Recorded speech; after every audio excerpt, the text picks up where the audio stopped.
Boa noite. Evangelho segundo o Espiritismo, capítulo 10. Bem-aventurados aqueles que são misericordiosos. O argueiro e a trave no olho.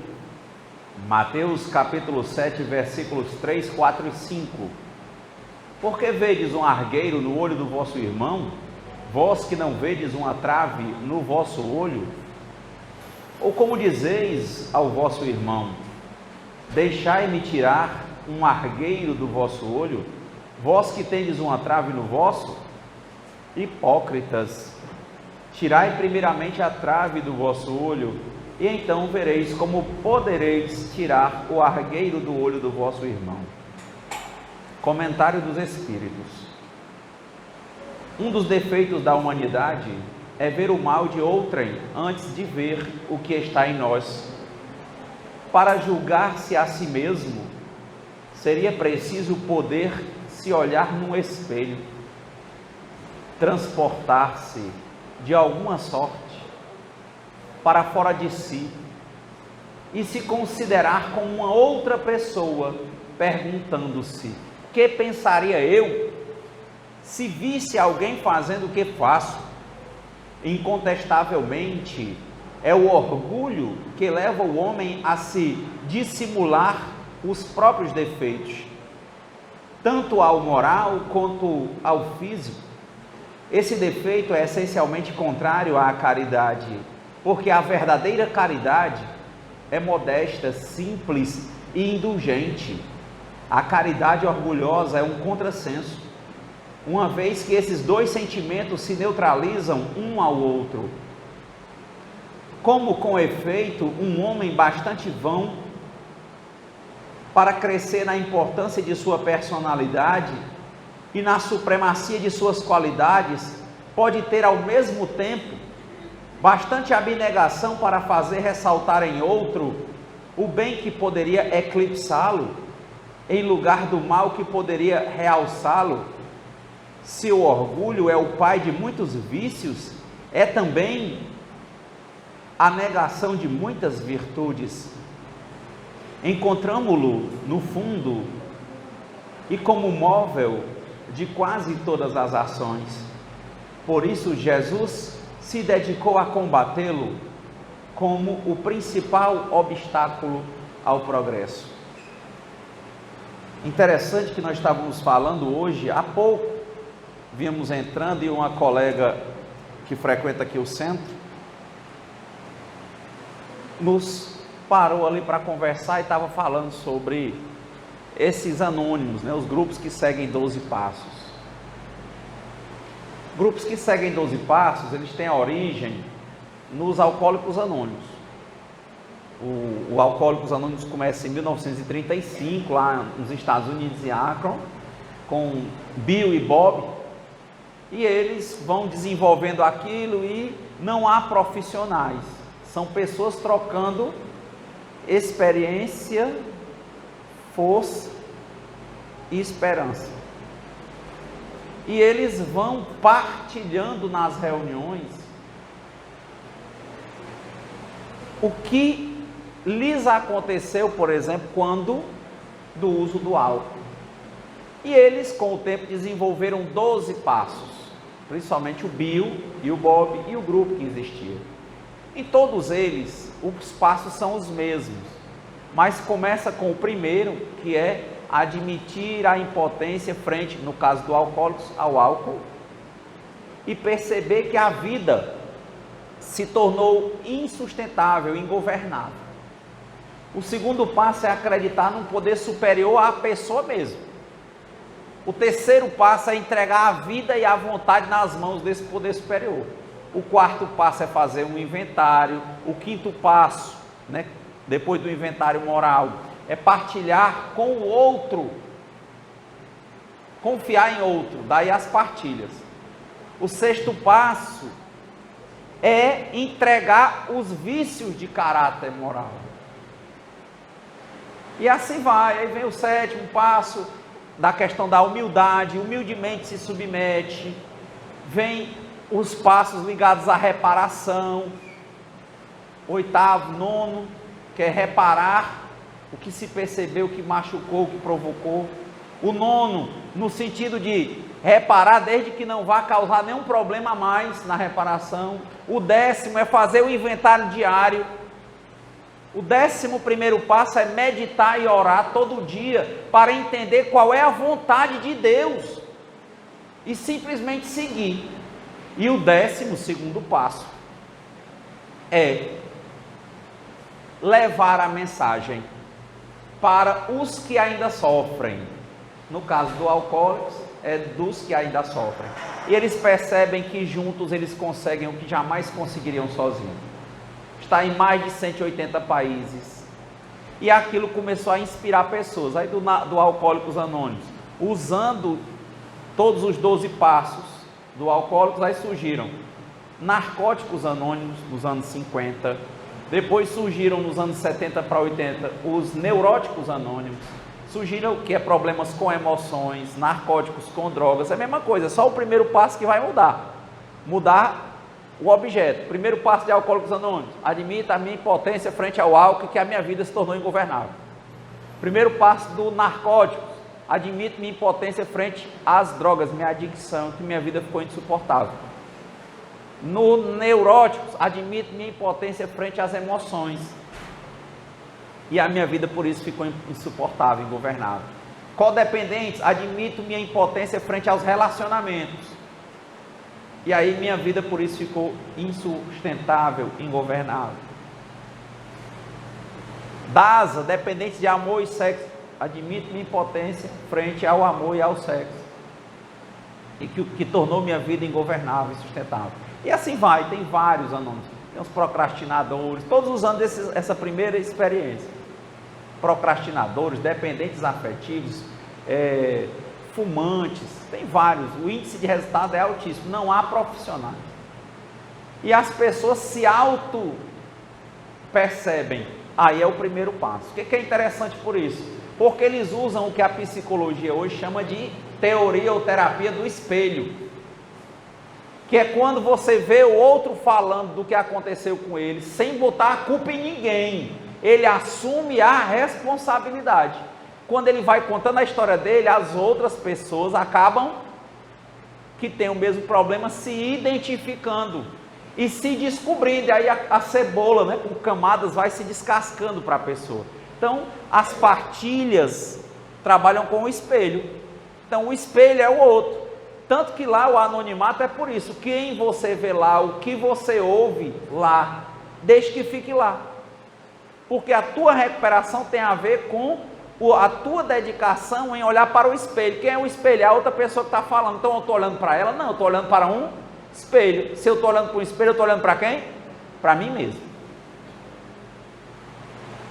E como aquilo você encontra pessoas que abrem o coração sinceramente. O Bill fala na literatura dele que quando alguém chega para mentir, ainda não entendeu a programação, ela vai acabar voltando, ela vai acabar caindo. E o que leva geralmente as pessoas para as programações é o famoso fundo de poço. É como chegar ao centro espírita, a maior parte das pessoas vem pela dor, é o fundo de poço.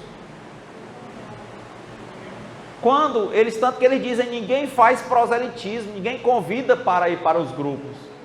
A gente leva a mensagem pela atração, pela vivência daquilo na vida da pessoa, não por propaganda. E quando a pessoa não pega a mensagem, ainda que se identifique, o que vai acontecer mais, que eles dizem, é o quê? É porque o fundo do poço ainda não está tão fundo ainda, ela vai entrar mais. Aí é uma questão de tempo, ela acaba voltando. E como cada pessoa, pessoas diferentes, dias diferentes, vão dizendo histórias diferentes da vida delas, eles sempre sugerem que a pessoa vá a 90 reuniões, primeiro. Por quê? Porque eles dizem que o segredo está na próxima. Hoje você não se identifica com uma partilha, amanhã você se identifica, e assim vai. Muito interessante a história do espelho. Mas Renato, o evangelho, presta atenção, é o argueiro e a trave no olho. E bem aqui, cadê espelho? Eu estou falando dos anônimos por causa do espelho. Eu estou falando dos anônimos porque Paulo, lá em Coríntios, ele diz, Antes eu era como um espelho em enigma, ele só olhava para ele mesmo. E quando eu só olho para mim mesmo, é incompleto. Por quê? Porque eu estou cheio de ilusões na minha cabeça. Eu conversando hoje, como eu disse, quando eu apresentei o dependência de amor e sexo, a pessoa pensa no sexo, que é um dos efeitos. Mas ela, por exemplo, não vai perceber que muitas vezes o desvirtuamento sexual se dá por uma anorexia de amor. Que é anorexia, né? Que você bota para dentro, bota para fora. É você ter uma dependência afetiva muito profunda e ter tido diversas desilusões, e o seu ego está tão alto, ó, você não acredita que tem um poder superior a você, nós não acreditamos às vezes, e a gente não entrega, a gente vai fazer do nosso jeito, então a gente começa a querer controlar os outros, agir com autopiedade para controlar, agradar para controlar, fazer sexo para controlar, para aprender. Por quê? Porque a gente não deixa que a vida corra, não deixa que as coisas simplesmente se desenvolvam, porque a gente olha para o outro querendo julgar e criticar, mas na teoria da terapia do espelho, eu não posso julgar ninguém, eu tenho que olhar para o Sérgio e ver a quem? A mim mesmo. Aí é o que o Paulo disse, vê tudo, mas retende o que é bom. Na hora que eu estou olhando para a Ana e vendo os defeitos da Ana, eu estou perdendo uma grande oportunidade de crescer enquanto Renato, que eu poderia olhar para ela e ver nos defeitos e nas qualidades dela, o Renato. O que é que o Renato pode se melhorar? Mas enquanto eu estiver assim, é um sinônimo de que eu estou olhando para mim mesmo, esse eu que vive cheio de ilusões. E é o que Paulo diz. Quando eu era menino, pensava como menino, agia como menino. Quando eu deixei de ser menino, deixei para trás as coisas de menino. Então sempre o cavalo vai passar selado. Só que a maioria das vezes nós vamos estar apegados a alguma coisa, e essa coisa é o eu, é o nosso ego, que vai nos dar medo. E a gente vai se apegar às piores coisas, os relacionamentos mais destrutivos, as tendências mais obscuras, as vidas mais compartimentadas. E vamos estar perdendo a grande oportunidade de viver toda uma vida heróica e bonita e brilhosa e radiante que Deus tem para nós. Por medo, por apegar ao eu, por não querer usar o espelho, por não querer aprender com a encarnação, por não querer aprender com os outros, mas querer julgar os outros. Jesus disse, não julgueis. Toda vez que você vem ao centro, você, hoje eu estou sem vontade, é o dia mais importante para você ir. Quando você vê alguém que você diz, essa aqui eu não gosto, é a pessoa mais importante para você se olhar. São os modos em que Deus escolhe para falar conosco. Tem uma palestra muito interessante, a palestra na verdade são 15 horas, né? 1 hora por dia, que é da professora Lucilena Galvão, com base no livro do Joseph Campbell, O Herói de Mil Faces.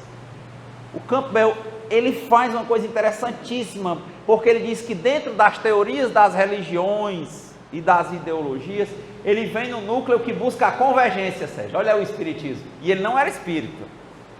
Ele faz um estudo da maior parte das religiões e culturas antigas, e é o livro que dá base e inspira o Jorge Lucas a fazer a Guerra nas Estrelas, com base em todos os personagens antigos, Cristo inclusive, Buda inclusive, Osíris inclusive, Ísis, e ele vai mostrando que todo mundo tem, na verdade, o que todas essas histórias querem dizer não é para a gente ficar separado, é para a gente se juntar, é que todas as histórias trazem um monomito, dizendo que todo mundo vai ter um momento em que o cavalo selado vai passar, ou seja, vai ter um momento em que a gente vai ser chamado para o despertar espiritual. Por isso que os budistas falam do lótus, que é aquela flor linda, de várias pétalas que nasce na lama. É o convite ao despertar espiritual. Tem que ter muita honestidade, tem que montar no cavalo, tem que se envolver com o que está fazendo. E para isso haverá muitas chegadas e muitas partidas. Nós temos que aceitar as partidas, as conclusões, as transformações, porque o rio está em curso. Temos que nos desapegar. Junta agora, quem ama, liberta. Quem ama e prende, todo aquele que prende é preso. Todo aquele que domina é dominado.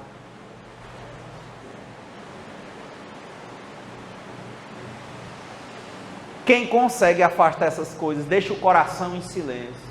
Porque um coração em silêncio, vazio de vários conceitos, preconceitos, julgamentos, ele está pronto para ser cheio de amor. Mas um cheio dessas coisas, ele só pode ser anoréxico de amor. Porque não tem como entrar nada, Marcos. Porque o coração já está cheio. Conceitos, preconceitos. Quando, na verdade, a vida está em curso, a vida é um rio. Quando, na verdade, nós estamos em constante transformação. Quando, na verdade, o Renato que está aqui não é o Renato que estava domingo passado. Como assim? Nós nos transformamos. Os espíritos se transformam. A razão dos espíritos existirem é essa. É o princípio do progresso, que não tem fim. Daí a imortalidade. Mas nós temos que nos desapegar. Nós temos que nos desapegar à matéria. Nós temos que saber que tudo se transforma em termos de forma e se transmuta em termos de essência. Transformar é mudar a forma, transmutar é mudar a essência. Espiritismo apresenta a mudança da transformação da forma, você mudando de corpos na matéria. E traz uma filosofia, e aí é a ciência. E traz uma filosofia para mostrar que você tem que se transformar, ou melhor, se transmutar quanto à natureza do espírito. O espírito de ontem se tornar um espírito melhor hoje, e amanhã melhor do que hoje. E assim ele vai deixando de olhar para a vida dos outros, assim ele vai primeiro perceber que não pode mexer na vida de ninguém, porque a trave está no olho dele. Tudo que eu critico, uma ponta deste dedo para vocês, 3 ficam para mim, e eu não devo apontar o dedo para ninguém. Por quê? Porque eu devo olhar para o espelho em quem eu aponto e ver qual é a minha parte. Onde está a minha responsabilidade? Aí vem os lemas lá do Neuróticos que o Bill pensou no Alcoólicos. Viva e deixe viver. Primeiro as coisas primeiras. Devagar se vai longe. Viver só por hoje. Como assim viver só por hoje? Por quê? Porque o que existe, o desafio é o presente. O passado já passou. E o futuro eu não tenho como controlar. Como? E o que é que me dá medo? É a neurose. Medo, ansiedade, raiva. Por quê? Porque eu não vivo o presente. Porque o meu ego é o poder superior. Ao invés de eu ter um poder superior, eu falo de Deus, mas não vivo Deus. Eu quero ser o próprio. E aí vem o trinômio da obsessão, né? São 3 coisas que dizem que levam à obsessão. Mágoa do passado. Ao limite zero. Te liberta. Liberta. O passado passou. Os espíritos, quando reencarnam, vêm sem memória, não é isso, Sérgio? Passou. Medo do passado, raiva do presente, lógico. Não, não é medo do passado. Mágoa do passado. Sendo bem sinceros, quem é que tem alguma lembrança triste, alguma mágoa do passado? Está vendo?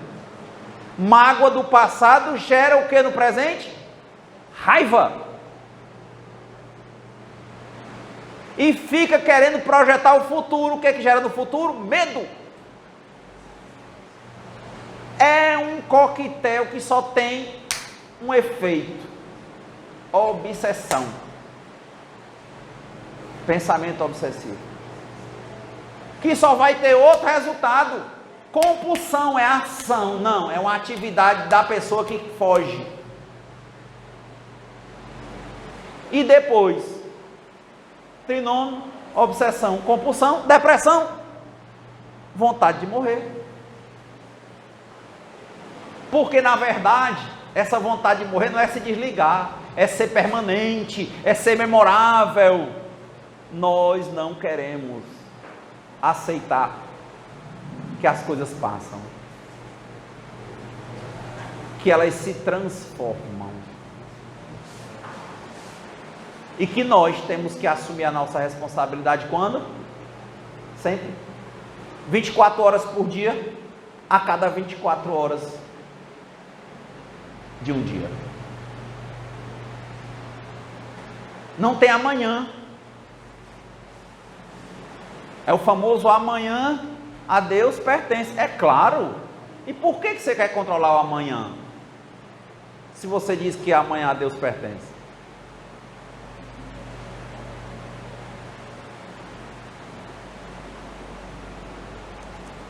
Veja o Evangelho de novo. Um dos defeitos da humanidade é ver o mal de outrem antes de ver o que está em nós. Não é isso não? É o argueiro e a trave no olho. Eu quero olhar para o outro, eu quero ter raiva do Renato. Eu quero olhar para o Renato, quando eu tenho que olhar para mim. E o Renato, ele tem que olhar para ele e para os outros, enxergar ele. E isso não é ser egocêntrico, porque ser egocêntrico é viver assim, todo mundo morra, menos eu. É num circo, morrendo de medo. E ser egoísta é, tudo que vai fazer só pensa em si. Ser egocêntrico é se defender de tudo, todo mundo pode morrer menos eu. Nós temos que assumir essa responsabilidade. Temos que aprender a viver, a ter paciência, equilíbrio, observação constante, atenção no presente. Por isso que eu lembro sempre, até falei semana passada de um colega, que o rapaz perguntou, ficou impressionado, que ele bebia dos 11 aos 38 anos. E tinha deixado de beber e o pessoal ficou impressionado. E ele ofereceu a ele um copo de bebida e ele tomou. E depois ele achou que ele ia ficar doido pela bebida. Ele disse, não. Ele disse, mas por que você não bebe? Ele disse, porque eu não quero mais fugir. Tinha alguma coisa contra a bebida? Não. Quem lê o livro de Alcoólicos Anônimos vai ver lá. O Bill diz claramente, não somos contra o álcool, nem somos contra quem bebe. A gente é contra o egoísmo e o egocentrismo. Agora, quando a gente trabalha isso, quem se trabalha assim tem uma tendência de deixar de beber. Por quê? Porque não quer fugir. Começa um relacionamento consigo mesmo, uma descoberta constante. Se descobrindo, se vendo esse amor, se amando. Quem ama, ama. Quem se ama, ama. Se acolhendo. A famosa criança ferida, acolhe. Não é dialogar, é perceber, só perceber. Ai, você ama a fulana? Amo. Pronto, mas não precisa ficar dialogando com isso não. Pronto, amo. Ai, você teve isso aqui no passado? Tive. Pronto, mas tive e acabou. Hoje é presente. Como é que eu faço hoje? Eu preciso de uma atenção constante. Aí a vida se torna radiante, brilhante. Eu vou começar a tirar a minha trave no olho. Eu vou esquecer que é o Renato que está falando. E eu vou olhar para ele como um espelho. Só isso. E aí eu vou enfrentando, porque no meu dia, na minha percepção, a minha crença num poder superior é claro.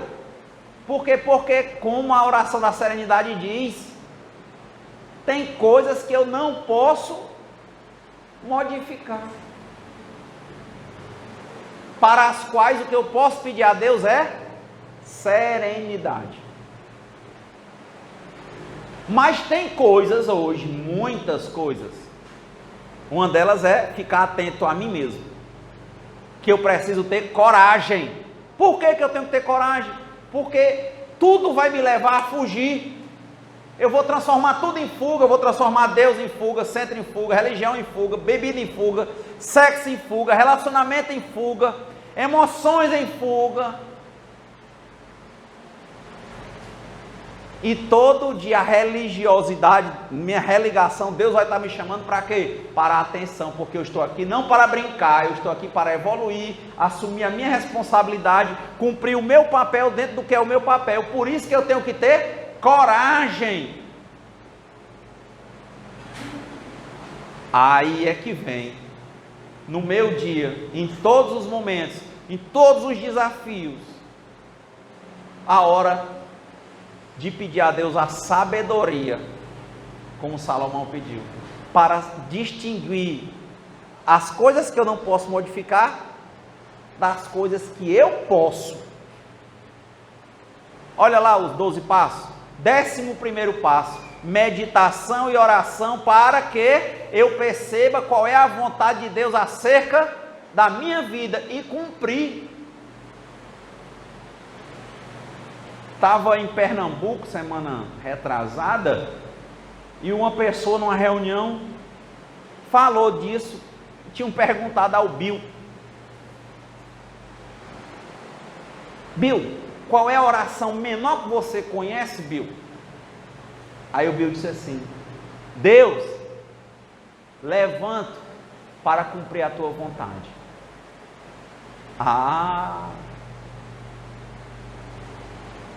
Quem é que nas 24 horas do dia está atento para saber, meditando, orando, sem fugir, para saber qual é a vontade de Deus e querendo cumprir?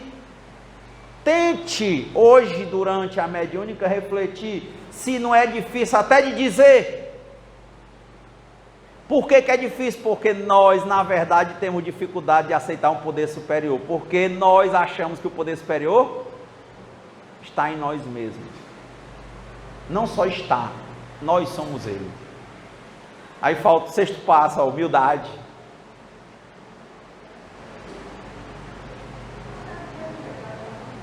Aí você mistura tudo, claro, porque todas dizem a mesma coisa, como diz o Joseph Campbell. Pega um Hermógenes, tratando sobre yoga, um Yogananda, e ele vai dizer: entrego, confio, aceito e agradeço. Pega Jó e diz a mesma coisa. Pega Paulo, cego, caindo do cavalo, no caminho de Damasco, se ajoelha e diz: Senhor, o que queres que eu faça? Pega Jesus no monte, meditando e orando. Olha aí o 11º passo. E os apóstolos dormindo, que ele mandou ficar rezando, ele estava dormindo. E ele diz: Pai, se podes, afasta de mim esse cálice, mas seja feita a vossa vontade antes da minha, Pai. Qual é a diferença de entrego, confio, aceito e agradeço? Qual é a diferença de dizer: Deus, me levanto para cumprir a tua vontade?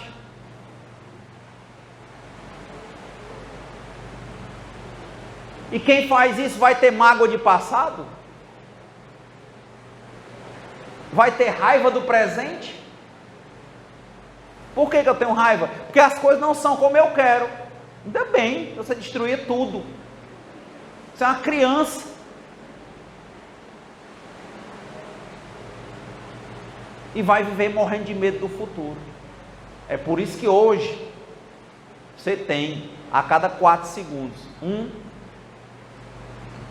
2, 3, 4. Um se matou. 1, 2, 3, 4. Outra se matou. A cada 4 segundos no mundo hoje uma pessoa comete suicídio. Não é morre normal não, comete suicídio.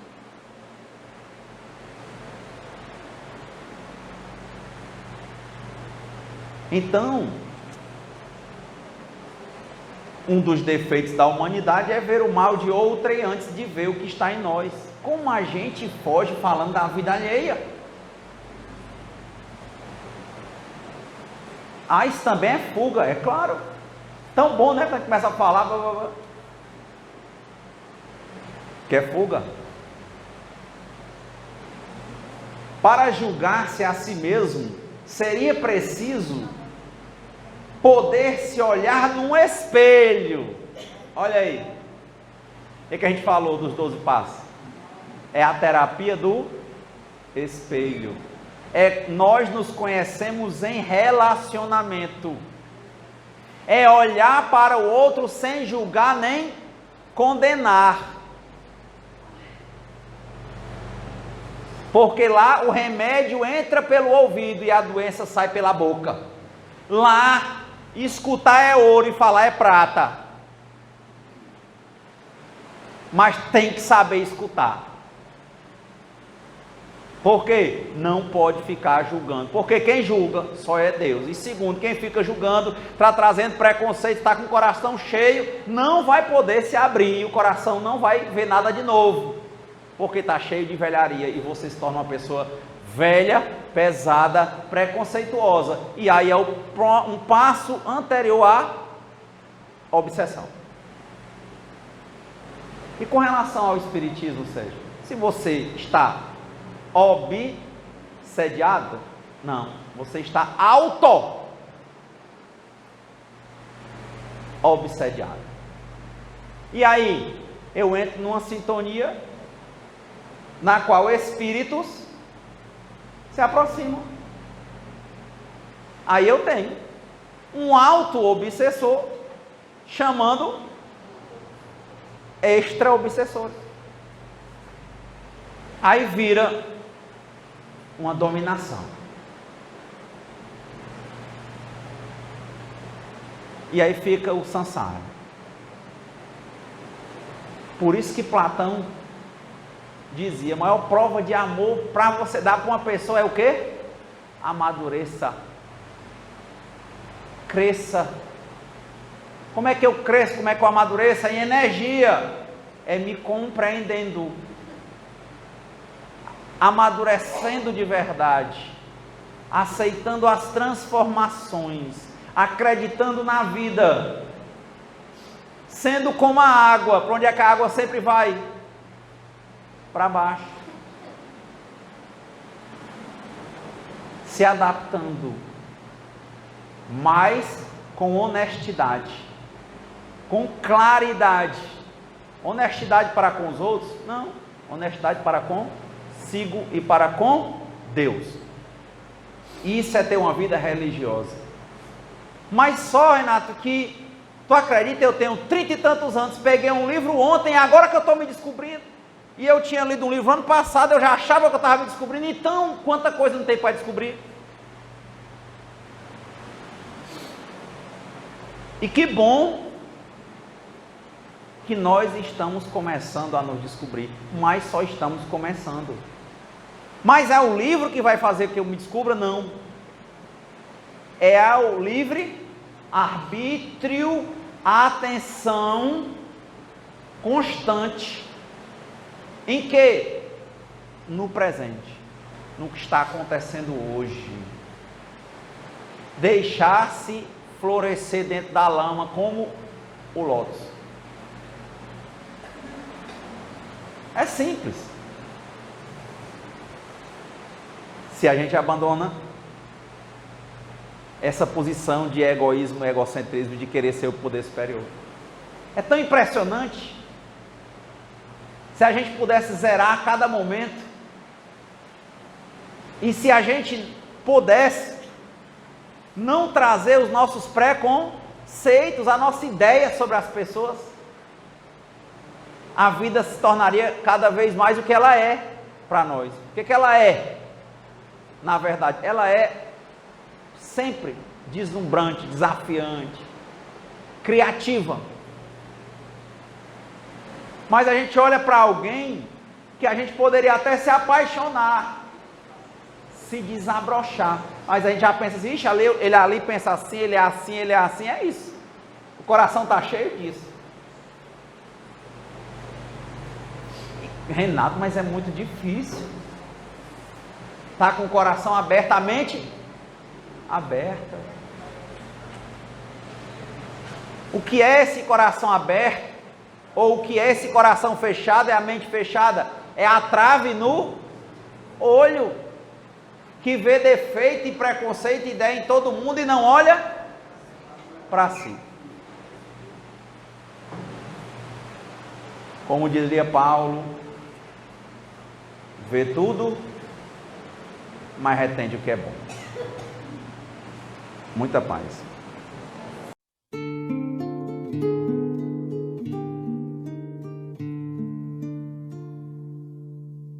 Senhor, fazei-me instrumento de vossa paz. Onde houver ódio, que eu leve o amor. Onde houver ofensa, que eu leve o perdão. Onde houver discórdia, que eu leve a união. Onde houver dúvida, que eu leve a fé. Onde houver erro, que eu leve a verdade. Onde houver desespero, que eu leve a esperança. Onde houver tristeza, que eu leve a alegria. Onde houver trevas, que eu leve a luz.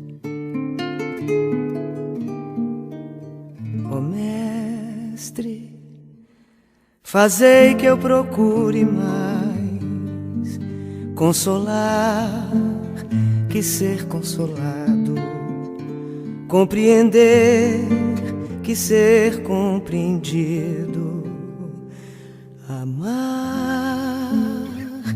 que ser amado, pois é dando que se recebe, é perdoando que se é perdoado, e é morrendo que se vive para